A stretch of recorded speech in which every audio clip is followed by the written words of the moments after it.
Boker Tov, good morning. Today is the 17th of Tammuz, and we're completing our study of the golden calf for now. There's so much richness there, and the breaking of the tablets, which transpired on this date.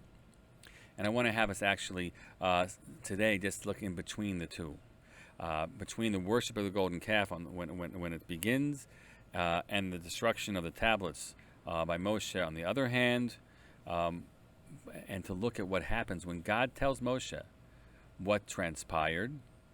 He tells them that they made this egel. They quickly left the path which I've commanded them.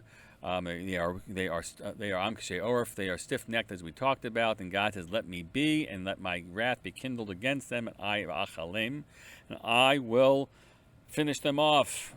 I'll make you into a great nation," God says to Moshe. And what does Moshe do here? What he does forever affects the fate of the Jewish people. He saves the Jewish people, and he sets the course for what happens and what we do on a fast day and others when we read these words.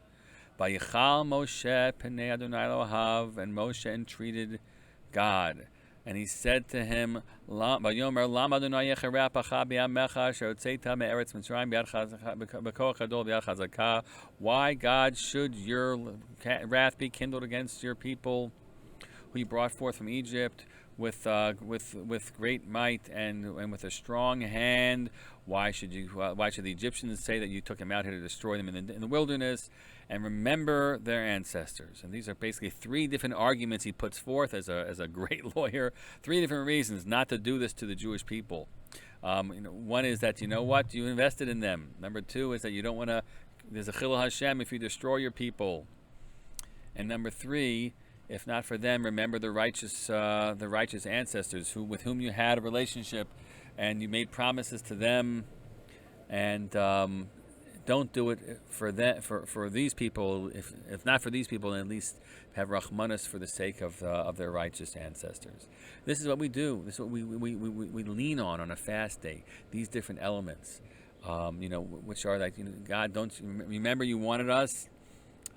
God, you don't want to really destroy us. It's going to look bad in the press for you, God. And if nothing else, we say to God, we're not deserving, and maybe you don't really want us right now. But our ancestors were deserving, and hold on to us for that. Now, we shouldn't just live on that forever. We're then meant to do work, make ourselves worthy to indeed be worthy of a relationship with God, to lead the right life where God says, "I want you, not just your ancestors, but I want you too."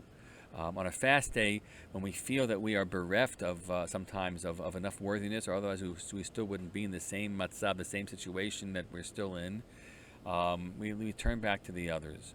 But we allow ourselves to consider all those elements, and ultimately what it is that will make us worthy before God, and worthy as the humans and Jews were meant to be.